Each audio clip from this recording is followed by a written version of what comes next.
Você já parou para pensar por que uma coisa tão pequena pode deixar uma pessoa completamente perdida? Não uma equação de física quântica, não uma receita de alta gastronomia. Algo que você usa todos os dias, sem pensar, automaticamente, desde que tinha uns 3 anos de idade. Agora imagina. E se aquilo que parece invisível para você fosse, para outra pessoa, o maior obstáculo da vida? E se existisse uma parte da língua portuguesa que faz engenheiros, médicos e professores universitários de outros países simplesmente desistirem e olharem para o céu pedindo socorro? Mais do que isso. E se esse problemão fosse uma das coisas que mais revelam quem o Brasil realmente é por dentro, sua lógica, sua alma, sua forma única de enxergar o mundo? Esse canal revela coisas sobre o Brasil, então vem comigo. Mas antes de qualquer explicação, deixa eu te contar uma história real. Uma professora americana chamada Sarah, que morava em Belo Horizonte há 2 anos dando aulas de inglês, foi um dia à padaria do bairro pedir um suco. Ela já falava português razoavelmente bem, estudava todo dia, tinha orgulho do seu progresso. Chegou no balcão e disse, com toda a confiança do mundo: "Eu quero um suco feito com a laranja." O atendente pausou, franziu a testa e perguntou: "Com a laranja, qual?" Ela não entendeu. Ficou vermelha. Ele ficou mais confuso ainda. O que ela queria dizer era simplesmente suco de laranja. Mas a preposição errada transformou o pedido numa busca por uma laranja específica, talvez uma laranja famosa, talvez a laranja do vizinho. A fila atrás dela cresceu. Ela pagou, saiu com o suco, e foi direto para casa estudar preposições por 3 horas. Esse é o Brasil. Um lugar onde uma palavrinha de 2 letras pode virar uma aventura sociológica numa padaria de esquina. Vamos falar de preposições. Aquelas palavrinhas que a sua professora de português do ensino fundamental mencionou de passagem, em, de, para, com, por, a, e que você nunca mais pensou 2 vezes. Mas para quem chega ao Brasil vindo de fora, essas palavrinhas são um campo minado existencial. E a história de como elas funcionam no português brasileiro é muito mais fascinante do que você imagina. Primeiro, vamos entender o problema de verdade. Em inglês, as preposições são relativamente previsíveis. Você vai to algum lugar, está em ou at algum lugar, e vem from algum lugar. Em espanhol, língua irmã do português, a situação é parecida. Em, a, de, por, para. Dá para aprender, dá para memorizar. Agora, entra o português brasileiro de mansinho e diz: aqui as coisas funcionam diferente. E aí é que o caos começa. No Brasil, você não vai simplesmente para algum lugar. Você vai ao mercado, mas vai para a escola. Vai à praia, com crase, obrigado, mas vai pro shopping, que na fala virou uma contração tão natural que nem parece mais preposição, parece quase uma palavra nova inventada na hora. Você mora em São Paulo, mas mora no Rio de Janeiro. Por quê? Porque Rio tem artigo. E São Paulo não usa artigo no padrão culto escrito, mas no paulistano coloquial você ouve no São Paulo sem o menor constrangimento. Parece loucura pura. E, entre nós, tem um pouquinho de loucura mesmo. E é aqui que tudo muda. Porque o problema das preposições no português brasileiro não é só gramatical, é cultural. É uma janela para entender como o brasileiro pensa o espaço, o tempo, as relações humanas. Pega um exemplo clássico que derruba qualquer estrangeiro estudioso: a diferença entre em casa e na casa. Estou em casa significa que você está no seu lar, em segurança, no seu território afetivo. Mas estou na casa do João. Você está num lugar específico, definido, que pertence a outra pessoa. A preposição muda, o artigo aparece ou desaparece, e o significado emocional da frase muda completamente. Como você ensina isso numa aula de gramática? Quase não dá. Você aprende vivendo, errando, pedindo suco com a laranja errada numa padaria de BH. Mas não é bem assim que a maioria dos estrangeiros aprende.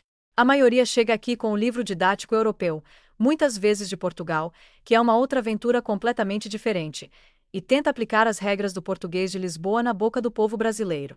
Aí descobre que o brasileiro médio não diz eu hei de ir, não usa a pé da mesma forma, e que a palavra saudade, que o mundo inteiro acha que já entende, vem sempre acompanhada de uma preposição que muda tudo. Você tem saudade de alguém, mas está com saudade de um tempo. E sente a saudade por algo que nunca aconteceu. 3 preposições, 3 camadas de sentimento, 0 tradução possível para o inglês. O linguista americano John Lipsky, que passou anos estudando português, disse certa vez que o sistema preposicional do português brasileiro é um dos mais semanticamente ricos entre as línguas românicas.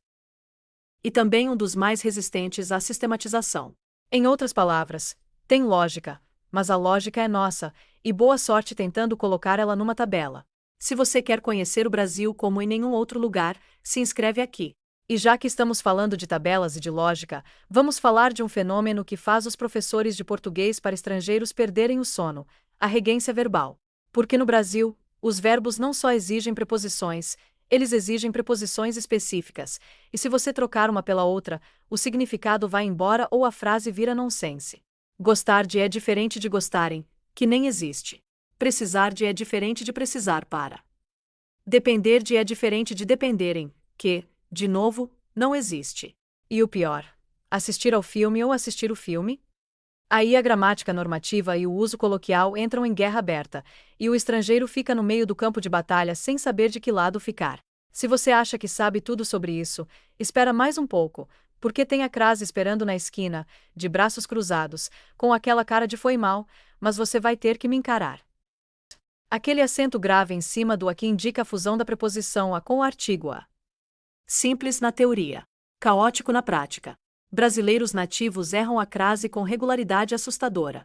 Tem gente formada em letras que ainda hesita antes de escrever à tarde. Imagina então o estrangeiro que acabou de descobrir que pro é na verdade para o e que pra é para, e que nenhum dos dois exige crase porque a crase já está implícita na contração.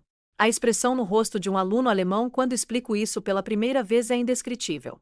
É uma mistura de respeito, desespero e uma vontade muito clara de pegar o próximo voo de volta para Munique. Um dado que surpreende: estudantes de intercâmbio de nível avançado em universidades brasileiras, pessoas que já leram literatura, que já fazem apresentações em português, que já sonham no idioma, relatam que as preposições continuam sendo o ponto de maior insegurança mesmo depois de anos de estudo. Pesquisas com aprendizes estrangeiros de português apontam que os erros preposicionais são os mais persistentes e os mais difíceis de eliminar, justamente porque muitas vezes dependem não de uma regra, mas de um senso de língua que só vem com imersão profunda. Você não aprende a sair de casa porque decorou uma regra. Você aprende porque ouviu isso 1000 vezes. Em novelas, em músicas, na boca da sua vizinha, na fala do apresentador de rádio que toca às 6 da manhã enquanto você toma café. E falando em café, porque no Brasil tudo volta pro café em algum momento, tem um uso preposicional que é puro Brasil e que não existe em nenhuma outra língua do planeta com a mesma naturalidade: o tô em cima e o tô por baixo. Não é só sobre posição física. Tô em cima do assunto significa que você está dominando, controlando, atento. Tô por baixo significa que você está sobrecarregado, sufocado, mal. São imagens espaciais que viraram estados emocionais, carregadas dentro de preposições. É poesia popular disfarçada de gramática. E o gringo olha para isso e pensa: como é que se aprende essa língua? A resposta honesta é: você não aprende essa língua de uma vez. Você vai se acostumando com ela. Ela vai te adotando aos poucos, do jeito dela, quando bem entende. Esse talvez seja o momento em que o Brasil parece impossível de explicar. Porque como você descreve para alguém de fora que a língua tem camadas? Que com saudade e de saudade e por saudade carregam sentimentos diferentes. Que ir a pé e ir no pé podem significar coisas completamente diferentes dependendo do contexto e do tom. Que ficar com raiva de e ficar com raiva por tem nuances que nenhum dicionário vai te entregar. E ao mesmo tempo, e esse é o paradoxo mais bonito de tudo isso, qualquer criança brasileira de 5 anos usa essas preposições corretamente, instintivamente, sem saber que está fazendo algo que desafia linguistas do mundo inteiro. Uma criança de 5 anos faz o que um PhD em linguística leva anos tentando sistematizar. Se isso não é mágica, eu não sei o que é. É impossível de explicar. E impossível de não amar. Porque no fundo, o que as preposições revelam sobre o Brasil é exatamente o que o Brasil é: uma língua que não cabe em regras fixas, que cresce e muda e se adapta e absorve influências e inventa soluções novas para problemas velhos. Uma língua que foi moldada por povos indígenas, por africanos escravizados, por imigrantes italianos no interior de São Paulo, por portugueses do século XVI, por nordestinos que migraram para o sul, por paulistanos que foram pro norte. Cada grupo deixou uma marca na forma como se usa uma preposição, na forma como se liga uma palavra a outra, na forma como se constrói sentido.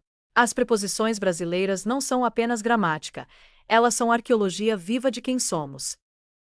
E aí o estrangeiro que veio aprender português para fazer negócios, ou para namorar alguém daqui, ou porque simplesmente se apaixonou pelo país, esse estrangeiro percebe que aprender o idioma brasileiro é, na verdade, aprender a história do Brasil por dentro.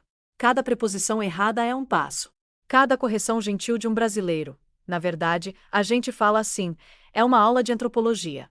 E cada momento em que a frase finalmente sai certa, natural, sem pensar, é uma pequena vitória que vale mais do que qualquer certificado de proficiência. O Brasil é isso, um país que acolhe, que ensina, que ri junto, mas que guarda seus segredos mais profundos dentro de palavrinhas de 2 letras que você nem percebe que está usando. E quem tem paciência para descobrir esses segredos descobre, no fim, não só uma língua. Descobre um jeito inteiro de estar no mundo. De pertencer a ele. O Brasil pode ser uma maravilha que nem todos conseguem ver.